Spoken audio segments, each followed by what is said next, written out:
Assalamu alaikum wa rahmatullahi wa barakatuh. My dear students, welcome. It's me, Dr. Ibrahim Elshinnawy, welcoming you to our course English Poetry from Romantics to Modern. Actually, this is our 14th lecture, which is the last lecture in our course. Hope you are doing well in your courses, not only my course, but also in all the other courses. This is the last lecture. And it will be a general revision on what we have already covered till now. This lecture does not mean that this general revision is the most important revision that you can make in this course. I mean that do not depend mainly on this lecture for revising the course. Do not do this. You need to go through all the other lectures. Do not, again, I'm stressing very slowly on this, do not depend only on this lecture for revising the course, for the general revision. You need also to go through the other lectures, because actually it is impossible for me to revise all the points that I have already covered in the previous lectures, and the other, I mean 13th lectures, in just one lecture. So what I'm doing today is just selecting some points just for the sake of reminding you of what we have already done throughout our course. But these points which I'm stressing here, I mean, because of selecting them, this does not mean that these points are the important point and the other points in the lectures and the previous lectures are not important. No, this is not true.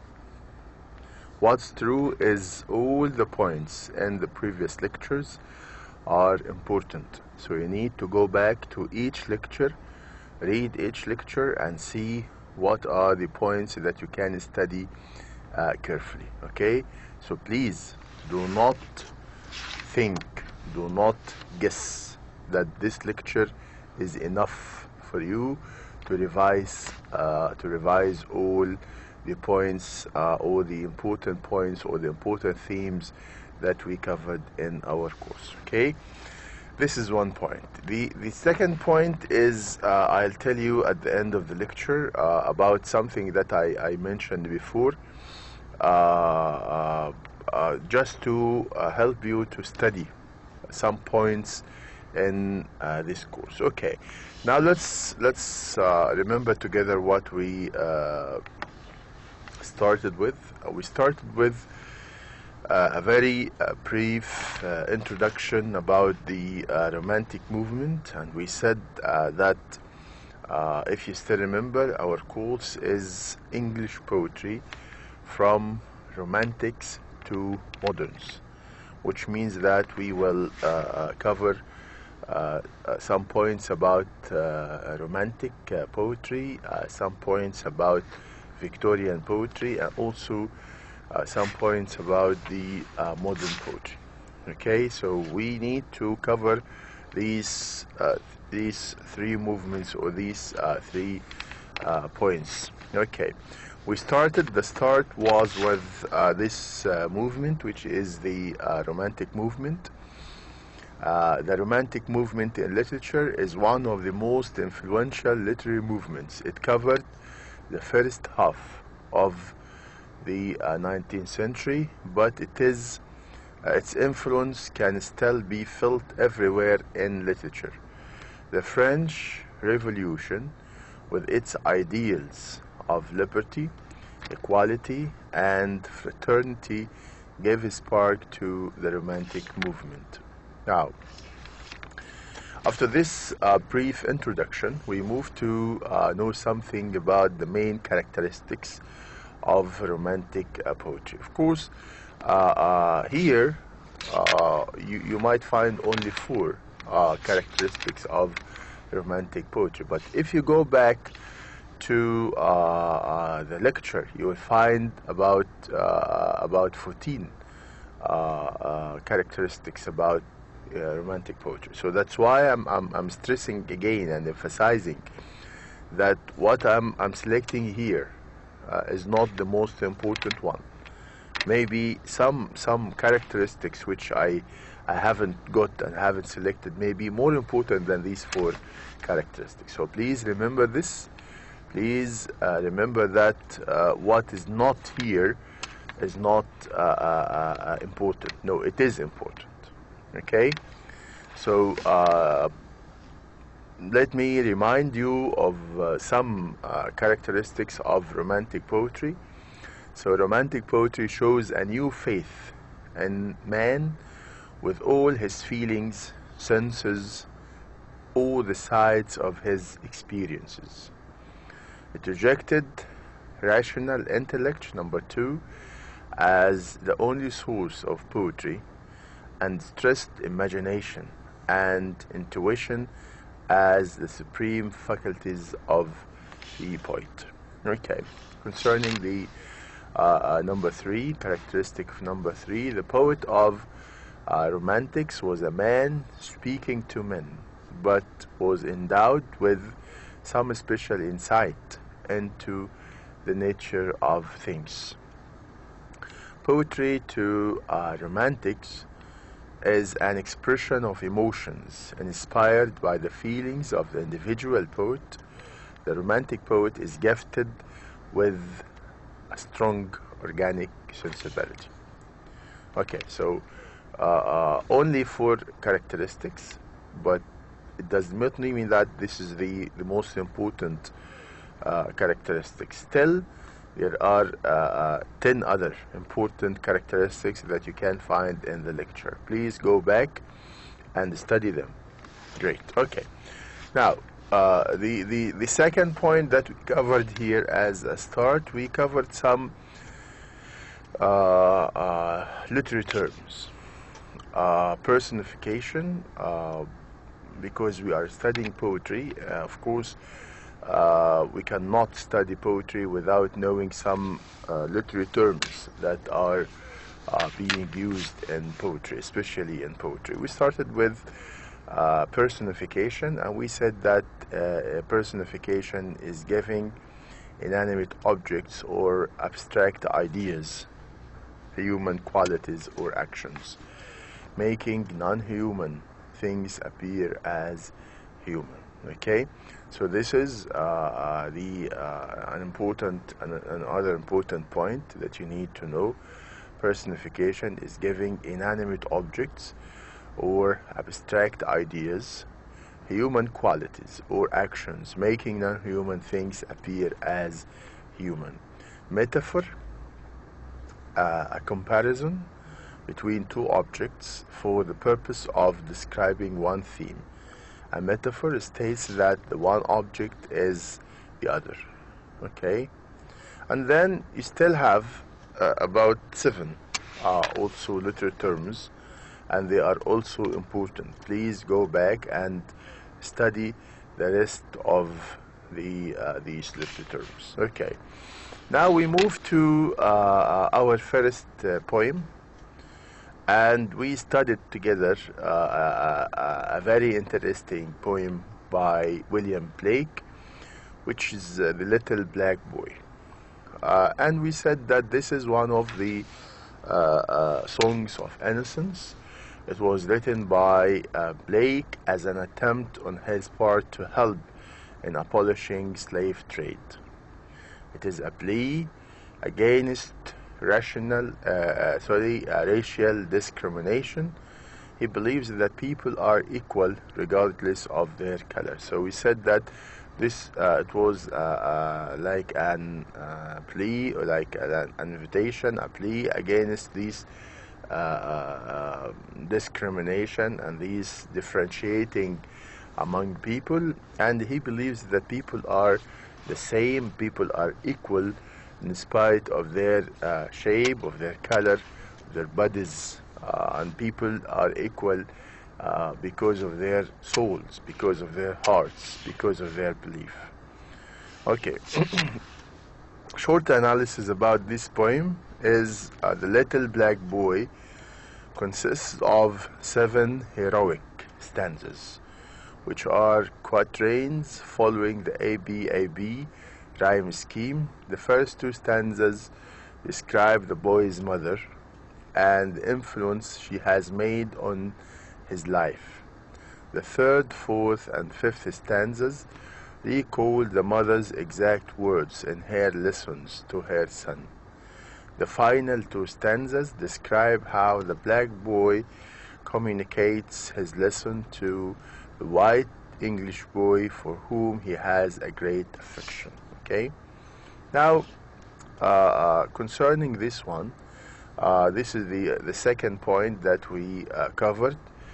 Also, it was written by William Blake, and the title of this second poem is The Tiger. And we said that the tiger has 2 levels of understanding. We have what we call the service meaning, or the service level of understanding, which it portrays an image of a tiger which is compared to a fire burning at night. But on a deeper level, the tiger here is an embodiment of God's creative ability.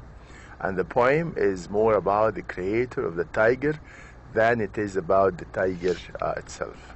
Okay. The tiger contains only 6 stanzas. Each stanza is 4 lines long. The first and last stanzas are the same, except for one word change, could become, which is the word could, and this it changed or it becomes there. Okay, one important point actually I'd like you to know that you might have some questions about the number of stanzas in each poem.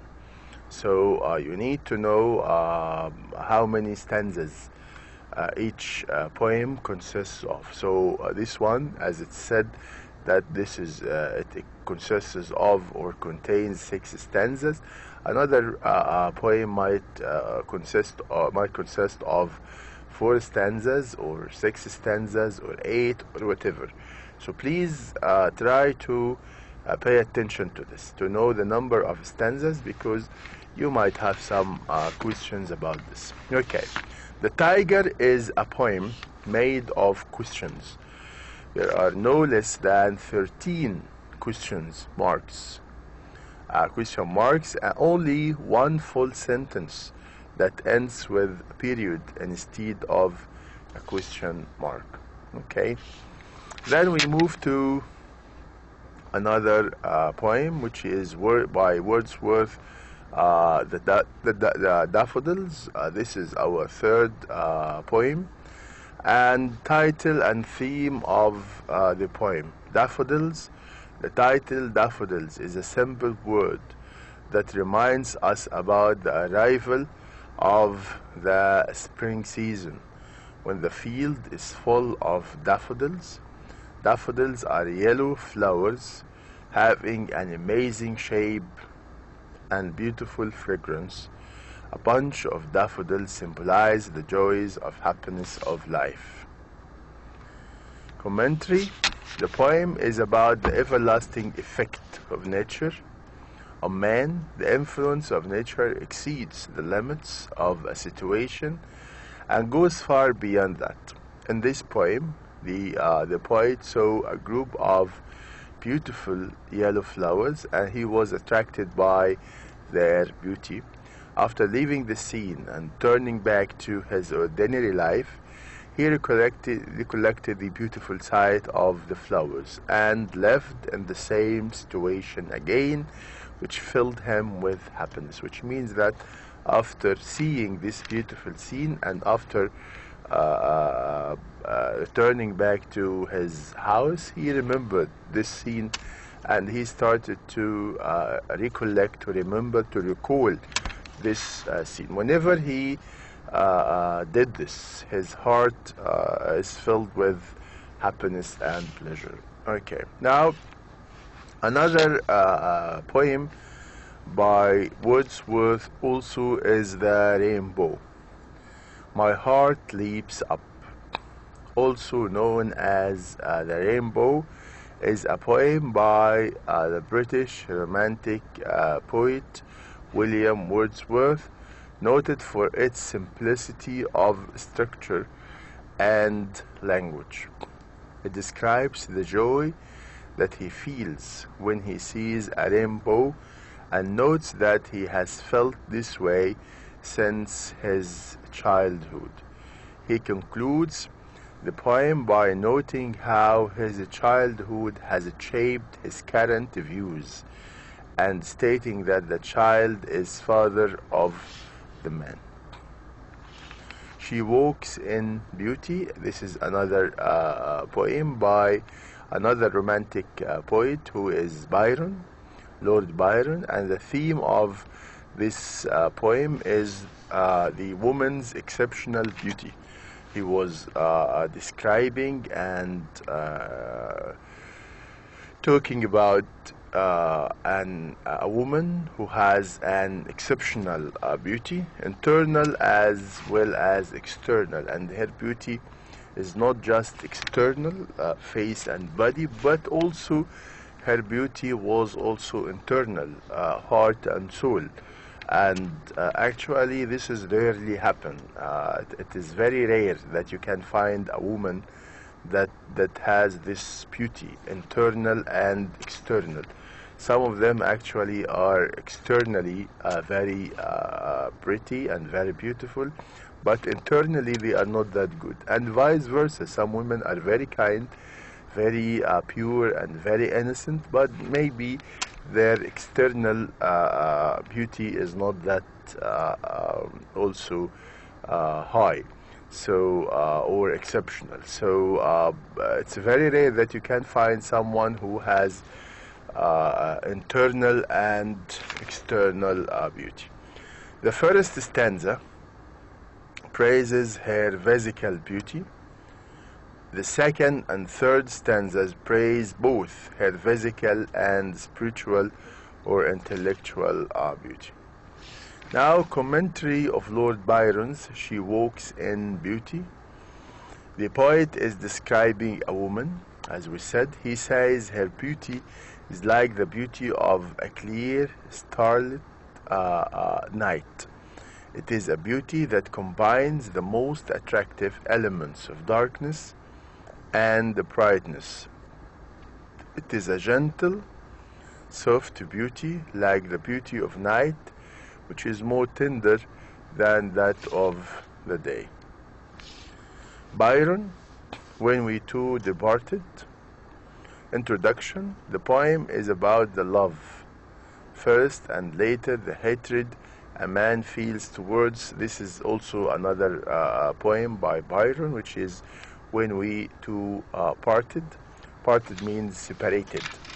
So the introduction, we have this poem is about the love first and later the hatred a man feels towards who was his beloved because she left him. It is a very typical romantic poem, typical of a romantic writer like Lord Byron, who expresses his feelings of love, a typical issue of romanticism. Now, the vocabulary is easy to understand for everybody who studies the English language. The first verse of the poem is also the title of the poem, so we find that the first line is the same as the title, When We Parted, which means that the writer could not or did not want to find a title for the poem. Maybe the damage he felt was strong, that he was not able to find a good title for the poem, as he writes at the end of the third stanza, long, long shall I rue thee too deeply to tell. Okay, now another important poem is Ode to a Skylark, and this poem is written by Percy Shelley. You need to know who wrote each poem, who is the poet for each poem. Also, this This is another important point that you need to know. You might have a question, for example, Ode to a Skylark was written by, and you have these choices: Shelley, Wordsworth, Coleridge, Keats, or whatever. Okay, so please also, this is another point that I have just mentioned a few minutes ago, that you need to know the number of stanzas of each poem. Also, you need to know who wrote this poem. Okay, and inshallah I'll tell you an idea, I'll tell you advice at the end of this point, inshallah, of this lecture. Okay, so the Ode to a Skylark is one of the most famous poems in the English language. Shelley in this ode idolizes the singing of the skylark. In the singing of the skylark, Shelley finds an ecstasy and rapture which are unattainable by human beings. The poet contrasts the sorrow of human life with the joy of the skylark. In this poem, Shelley dwells upon the sweet and rapture singing of the skylark. The music of the skylark has been idealized by Shelley. The poet wants to know what is that inspires the skylark to sing such melodious and ecstatic strains. He contrasts the sorrow and suffering of mankind with the unspeakable joy of the bird. If it were possible for the poet to experience the gladness of the skylark, he would be able to sing songs as sweet and delightful as those of the bird itself. Then we moved, now we have already finished the romantic poetry. Now we are moving to another poetry, another area, another age, which is the Victorian poetry. And we started with, as we did with the romantic, we started with the main characteristics of the Victorian poetry. It was an age of drastic changes in the British society as a result of industrialization, and rich landowners were turning into businessmen. Number two, it was an age of adventure, free enterprise, and individual initiative. Number three, it was an age of scientific progress in which great scientists and thinkers lived: Darwin, Huxley, Karl Marx. Okay? Now, these are only three characteristics, and still you have more main characteristics, important characteristics of the Victorian poetry, but you can find them in the previous lecture about the Victorian poetry. So please go back to the lecture again, study them. These three are not the most important, but still there are some important characteristics are there in the lecture. Please go back to the lecture and study the rest of these characteristics. Okay, now my last Duchess, this is the first Victorian poem that we started with, and it was written by Robert Browning. Summary and commentary: upstairs at his palace in October of 1564, the Duke of Ferrara, a city in the northeast Italy on a branch of the Po River, shows a portrait of his late wife, who died in 1561, to a representative of the Count of Tyrol, an Styrian nobleman. The Duke plans to marry the Count's daughter after he negotiates for a handsome dowry from the Count. While discussing the portrait, the Duke also discusses his relationship with the late Countess, revealing himself wittingly or unwittingly as a domineering husband who regarded his beautiful wife as a mere object, a position whose sole mission was to please him. His comments are sometimes straightforward and frank, and sometimes subtle and ambiguous. Several remarks hint that he may have murdered his wife, just a teenager at the time of her death, 2 years after she married him. But the oblique had roundabout language in which he couches these remarks fall short of an open confession. Then we move to another poem, which is Break, Break, Break by Alfred Lord Tennyson, and an introduction about this. Also, another important point that you need to pay attention to is the dates, these dates in front of each poem. You need to know which date this or that poet was born, and which day that poem was he was dead, he died.